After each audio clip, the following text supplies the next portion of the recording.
ಪೊಲೀಸರು ರಾಕ್ಷಸರಲ್ಲ, ರಕ್ಷಕರು. 1985ರಲ್ಲಿ ಒಂದು ಆರ್ಟಿಕಲ್ ಬರೆದಿದ್ನಿ. ಪೊಲೀಸರು ರಾಕ್ಷಸರಲ್ಲ, ರಕ್ಷಕರು. ಅಲ್ಲಿಯೂ ಸಹಿತ ಡೈನಾಮಿಕ್ ಪೊಲೀಸರುಗಳು ಅದಾರ. ಅನೇಕ ಪದಕಗಳನ್ನ ತೊಗೊಂಡಾರ. ರಾಜ್ಯ ಮತ್ತು ಕೇಂದ್ರ ಸರ್ಕಾರದ ರಾಷ್ಟ್ರಪತಿ ಪದಕಗಳನ್ನು, ಬಂಗಾರದ ಪದಕಗಳನ್ನ ತೆಗೆದುಕೊಂಡಂಥ ಪೊಲೀಸ್ ಅಧಿಕಾರಿಗಳು ಅದಾರ್ರಿ.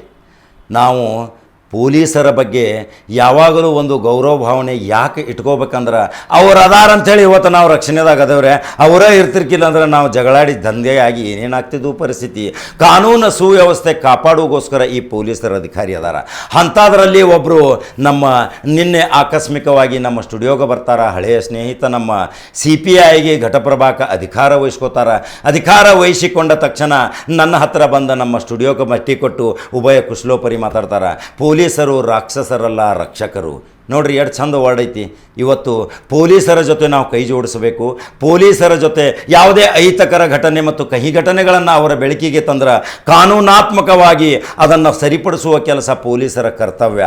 ಪೊಲೀಸರು ಮನುಷ್ಯರು, ಪೊಲೀಸರಿಗೂ ಸಂಸಾರ ಐತಿ, ಪೊಲೀಸರಿಗೂ ಮಕ್ಕಳದಾವ, ಪೊಲೀಸರಿಗೂ ದೈನಂದಿನ ರೋಗ ರುಜಿನಗಳದಾವ, ಪೊಲೀಸರಿಗೂ ಶಾಂತತೆ ಐತಿ, ಪೊಲೀಸರಿಗೂ ನೆಮ್ಮದಿಯ ಬದುಕು ನಾವು ಕಲ್ಪಿಸಿ ಕೊಡ್ಬೇಕಲ್ರಿ. ಅವ್ರ ಜೊತೆ ನಾವು ವೈಷಮ್ಯದ ದಾರಿ ತುಳಿದು ಅಂದ್ರೆ ಅದು ತಪ್ಪ ದಾರಿ ಹೋಗುತ್ತೈತಿ. ಅವರ ಜೊತೆ ಅವರು ಮಾನವರು, ನಾವು ಮಾನವರಂತ ಸಂಪರ್ಕದ ಸೇತುವೆಯೊಂದಿಗೆ ನಾವು ಕೂಡಿ ಬಾಳಿದರೆ ಮಾತ್ರ ಇವತ್ತು ಪೊಲೀಸ್ ಇಲಾಖೆಗೆ ಒಂದು ಮೆರಗೈತಿ. ಕರ್ನಾಟಕದ ಪೊಲೀಸ್ ಅಂದ್ರೆ ಭಾರತ ಇವತ್ತು ನಡಗತೈತಿ. ಶಿಸ್ತಿನ ಸಿಪಾಯಿಯಾಗಿ ರಾತ್ರಿ ಹಗಲು ಕೆಲಸ ಮಾಡಕತ್ತಾರ. ಆ ಪೊಲೀಸರಿಗೆ ಒಂದು ಸೆಲ್ಯೂಟ್ ಎಲ್ಲರೂ ಹೊಡೆಯಲೇಬೇಕು. ಅದೇ ರೀತಿ ಘಟಪ್ರಭಾ CPI ಆಗಿ ನೂತನವಾಗಿ ಅಧಿಕಾರ ವಹಿಸಿಕೊಂಡಂಥ ತಮ್ಮ ಅಧಿಕಾರ ಅವಧಿಯಲ್ಲಿ ಯಾವುದೂ ಕಪ್ಪು ಚುಕ್ಕೆ ಮಾಡಲಾರದಂಥ ವ್ಯಕ್ತಿ ಬಸವರಾಜ್ ಕಾಮನಬೈಲು. ಆ ವ್ಯಕ್ತಿ ಅಧಿಕಾರಕ್ಕೆ CPIಗೆ ತೆಗೆದುಕೊಂಡಾರ. ನಾವು ಎಲ್ಲರೂ ಕಾನೂನು ಸುವ್ಯವಸ್ಥೆಯಿಂದ ಅವರನ್ನು ಬರಮಾಡಿಕೊಂಡೇವಿ. ಆ ಸ್ಟುಡಿಯೋಕ್ಕೆ ಭೇಟಿ ಕೊಟ್ಟಾಗ ಇಲ್ಲೇ ಘಟಪ್ರಭಾದ ಒಂದು ಕನ್ನಡ ಸೇನೆಯ ರಾಜ್ಯಾಧ್ಯಕ್ಷ ಮತ್ತು ಉಪಾಧ್ಯಕ್ಷರಾದಂಥ ಅನೇಕ ಯುವ ಧುರೀಣರು ಭೇಟಿ ಆಗ್ತಾರೆ. ಆ ಅನೇಕ ಬೋವಿ ಸಮಾಜದ ಮುಖ್ಯಸ್ಥರಾದಂಥ ಭರ್ಮು ಗಾಡಿಯೋಡ್ರು ಭೇಟಿ ಆಗ್ತಾರೆ. ಲಿಂಗಾಯತ ಸಭಾ ಮತ್ತು ಲಿಂಗಾಯತ ಸಮಾಜದ ವೀರಶೈವ ಪಂಚಮಶಾಲಿ ಸಮಾಜದ ಮುಖಂಡರಾದಂಥ ದುಂಡಪ್ಪ ನಾಗಣ್ಣವರು ಭೇಟಿ ಆಗ್ತಾರೆ. ಈರಣ್ಣ ಸಂಗಣ್ಣವರು ಭೇಟಿ ಆಗ್ತಾರೆ. ಇಕ್ಬಾಲ್ ಮೊಕಾಶಿಯವರು ಭೇಟಿ ಆಗ್ತಾರೆ ಮುಸ್ಲಿಂ ಸಮಾಜದಿಂದ. ಅನೇಕ ದಲಿತ OBC ಎಲ್ಲ ಸರ್ವ ಜಾತಿ ಸಮಾಜದವರು, ಎಲ್ಲ ಧರ್ಮದವರು ಸಹಿತ ಉಭಯ ಕುಶಲೋಪರಿಯಾಗಿ ಅದೇ ಬಸವರಾಜ ಕಾಮನಬೈಲು ಅವರಿಗೆ ಬರಮಾಡಿಕೊಂಡು ಸ್ಥಿತಿಗತಿಯನ್ನು ತಿಳಿಸ್ತಾರ. ನಿಮ್ಮ ಜೊತೆ ನಾವದೀವಿ, ಕಾನೂನನ್ನು ಕಾಪಾಡೋಣ, ಕಾನೂನನ್ನು ಎತ್ತಿ ಹಿಡಿಯೋಣ, ಕಾನೂನಿಗೆ ಒಂದು ಶಕ್ತಿ ಐತಿ, ಅದನ್ನು ಎಲ್ಲರೂ ಸಮನಾಗಿ ಯಾವುದೇ ಜಾತಿ ಭೇದವಿಲ್ಲದೆ ಶಾಂತತೆಯಿಂದ ಬದುಕೋಣ.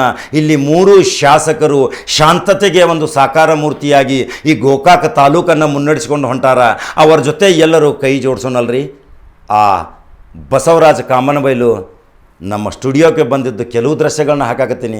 ಸರ್ವ ಸಮಾಜ ಬಾಂಧವರು ಅವ್ರ ಜೊತೆ ಕೂತ್ಕೊಂಡು ಇವತ್ತು ಭಜಂತ್ರಿ ಸಮಾಜ ಸೌಧ ಇರ್ಬೋದು, ಎಲ್ಲ ಜಾತಿಯವರು ಸಹಿತ ಅವರ ಜೊತೆ ಕೂತಿದ್ದು ಒಂದು ದೃಶ್ಯ ಸಹಿತ ಹಾಕಾಕತ್ತೀನಿ. ಹಾಗಾದ್ರೆ ನಂಬರ್ 1 ಚಾನಲ್ ಯಾವಾಗಲೂ ಅಧಿಕಾರಿಗಳ ಜೊತೆ, ಉನ್ನತ ಅಧಿಕಾರಿಗಳ ಜೊತೆ ಒಡನಾಟಿ ಸಂಬಂಧ ಇಟ್ಕೊಂಡಂಥ ಈ ಚಾನಲ್ 35 ವರ್ಷಗಳ ಅನುಭವದೊಂದಿಗೆ ಈಗ ಇಲೆಕ್ಟ್ರಾನಿಕ್ ಮಾಧ್ಯಮದಲ್ಲಿ ಬಂದಿದ್ದೀನಿ. ನೀವೆಲ್ಲರೂ ಪ್ರೋತ್ಸಾಹ ಮಾಡಾಕತ್ತೀರಿ, ಬೆಂಬಲಿಸಾಕತ್ತೀರಿ.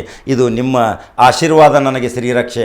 ಮತ್ತೆ ಬೇರೆ ಸುದ್ದಿಯೋಂಗೆ ಬರ್ತೀನಿ. ನಂಬರ್ 1 ಚಾನಲ್ ಲೈಕ್ ಮಾಡಿರಿ, ಶೇರ್ ಮಾಡಿರಿ, ಫಾಲೋ ಮಾಡಿರಿ. ಅವ್ರ ಜೊತೆ ಆನಂದ ಕನ್ವಿ ಅಂತೇಳಿ ಸಬ್ ಇನ್ಸ್ಪೆಕ್ಟರ್ ಬಂದಾರ.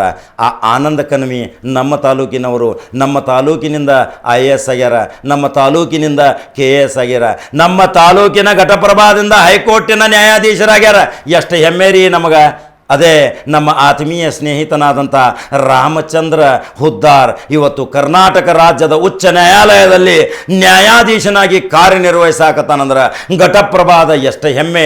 ಡಿಸ್ಟ್ರಿಕ್ಟ್ ಜಡ್ಜ್ ಆಗಿ ರಿಟೈರ್ಡ್ ಆದವರು, IAS ಆಗಿ ರಿಟೈರ್ಡ್ ಆದವರು. ಈ ಘಟಪ್ರಭಾ ಎಷ್ಟು ಮೆರಗ ಕೊಟ್ಟೈತಿ.